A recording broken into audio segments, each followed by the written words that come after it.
सरळ सेवेच्या परीक्षा आहे ज्या MPSC कडे आल्यात गट ब गट क च्या, विशेषतः गट क च्या.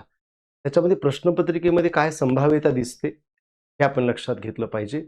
या काही प्रश्नांच्या आधारे आपण पुढे काही भाकितं करूयात ज्याच्यामुळे तुम्हाला अभ्यास करताना एक अचूक दिशा पकडायला मदत होईल. काही निवडक प्रश्न कालच्या पेपरमधले मी काढलेले आहेत. ते प्रश्न काय आहेत आणि आगामी काळामध्ये पुढच्या प्रश्नाकडे तुम्ही कसं बघावं, हा एक इतिहासाचा प्रश्न आहे. दिसायला प्रश्न सोपा दिसतो, परंतु जर व्यवस्थित लक्षात घेतलं तर 87 मध्ये सार्वजनिक सभेचे चिटणीस होते. 1900 मध्ये केंद्रीय कायदे मंडळाचे सदस्य होते.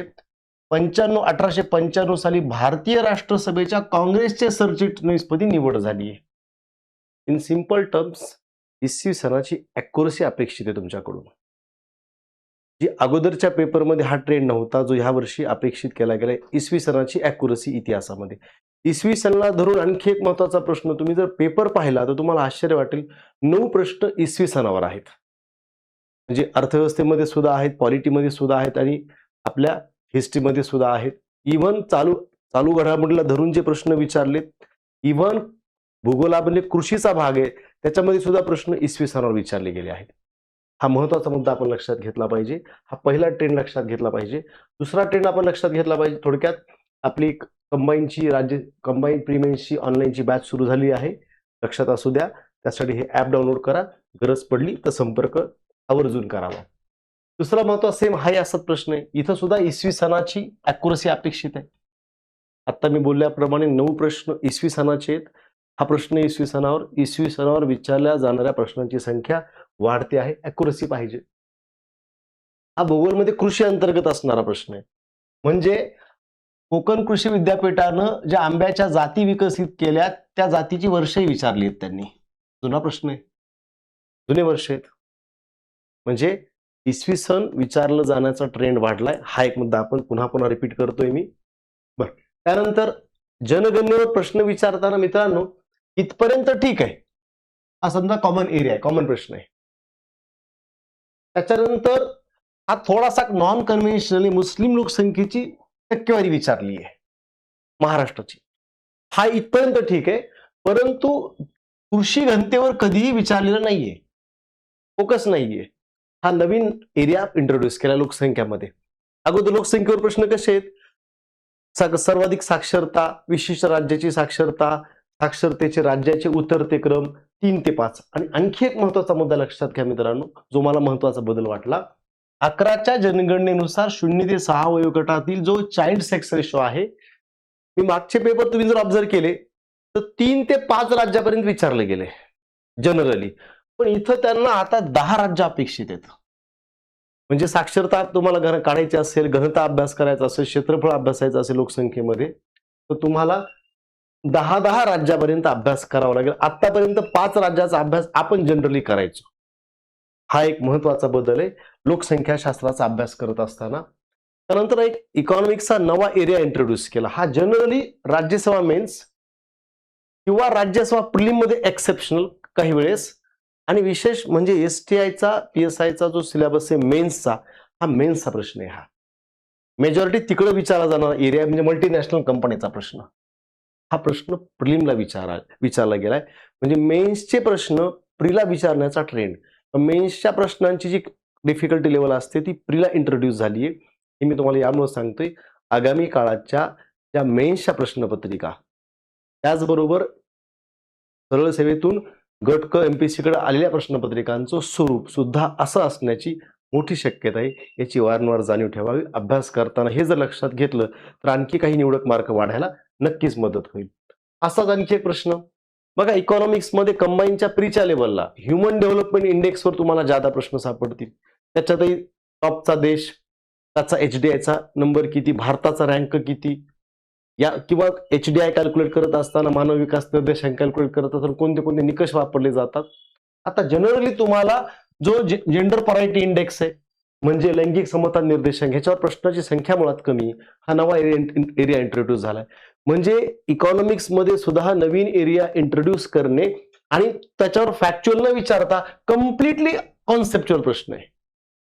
म्हणजे GPI काढत असताना त्याची जी कॅल्क्युलेशन मेथड आहे त्या कॅल्क्युलेशन मेथडवर प्रश्न आहे.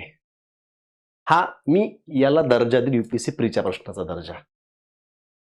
लक्षात यायला लागले, जे कंबाईनच्या प्रीमध्ये अपेक्षित नव्हतं ते इकडं आलंय, जे युपीएससी प्रीच्या प्रश्नांचं लेवल मला वाटतं ही. हा एक मुद्दा आपण लक्षात घेतला पाहिजे. पुढे आणखी एक करंटमध्ये मला एक चेंज लक्षात आला की जनरली ब्रिक्स परिषद कोणत्या शहरात झाली, कोणत्या देशात झाली, कितवी होती, इथपर्यंत प्रश्न सापडतात. यावर्षी काय केले त्यांनी, हा जो एरिया आहे हा नवीन एरिया आणलाय. म्हणजे त्या बैठकीमध्ये कशावर डिस्कशन झालं, area of focus, area of discussion काय होतं, हा राज्यसभा मेन्सचा ट्रेंड आहे किंवा काही वेळेस राज्यसभा प्री तुम्हाला बघायला भेटेल. म्हणजे कंबाईनच्या प्रीमध्ये जनरली कोणत्या देशात, कोणत्या शहरात इथपर्यंत ठीक होतं. आता इथे तुम्हाला त्या बैठकीचे चर्चेचे विषय विचारले गेलेत की नेक्स्ट लेवल आहे. म्हणजे तुम्हाला अभ्यास करत असताना त्या बैठकीचे विषय सुद्धा, प्रत्येक महत्वाच्या बैठकीचे विषय अभ्यासावे लागतील. हा एक बदल दोस्त हो लक्षात घ्या. आणखीन एक, तुम्ही जर पॉलिटीमध्ये पाहिलं तर हे जनरली मागच्या काळामध्ये हे प्रश्न राज्यसभेच्या मेन्सचे प्रश्न आहेत. हे कंबाईनच्या प्रीला विचारले गेले कलम नाहीयेत. हे तुम्हाला ह्याचं सापडणार नाही कलम कंबाईनच्या प्रीच्या लेवलला. पण कंबाईनच्या प्रीच्या लेवलच्या ज्या कलमाचे प्रश्न आहेत त्या कलमाच्या प्रश्नांची पण लेवल चेंज झाली. हा एक मुद्दा लक्षात घ्या. म्हणजे अपारंपरिक, जे कधी विचारले जात नाहीत असे कलम सुद्धा तुम्हाला करावे लागणार. घाबरायची गरज नाहीये, फक्त अभ्यासाची व्याप्ती वाढवूयात, बस एवढंच आपल्याला करावं लागेल. हा सायन्सचा प्रश्न आहे. आता एक्सरे विषयी लोक अभ्यास करतात, इथपर्यंत ठीक आहे. ते सरळ रेषेत प्रवास करतो, इथपर्यंतही ठीक आहे. बट एक्सरेचे जे प्रकार आहेत, हार्ड आणि सॉफ्ट एक्सरे, हा नवा एरिया इंट्रोड्यूस केलाय जिथं आपण वाचत नाही. आणि त्याच्यानंतर रट्टा मारून चालणार नाही, कंपॅरिझन एक्सरेची आणि लाईट रेची कंपॅरिझन सुद्धा तुम्हाला विचारलेली आहे. म्हणजे वेगवेगळ्या वेव्हची कंपॅरिझन या ठिकाणी विचारली. हा एक मला एक यामध्ये दोन महत्वाचे बदल जाणवलेत, तो आपण लक्षात घेतलं पाहिजे. आणि त्यानंतर आता हे पॉइंट्स तुलनेने सोपे, म्हणजे कंपॅरेटिव्हली सोपे आहेत, परंतु विचारण्याची पद्धत जी आहे का,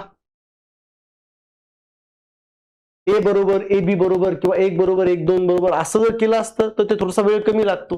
पण इथं काय केले, पुन्हा एक नवा प्रकार इंट्रोड्यूस केला, सत्य असत्य सत्य असत्य, 15 ते 20 सेकंद जास्त लागतात असे प्रश्न सापडत आहेत. म्हणजे प्रश्न सोपा आहे, पण जी मांडणी आहे का, मुलगा गोंधळतो, 15 ते 20 एक्स्ट्रा सेकंद खातो.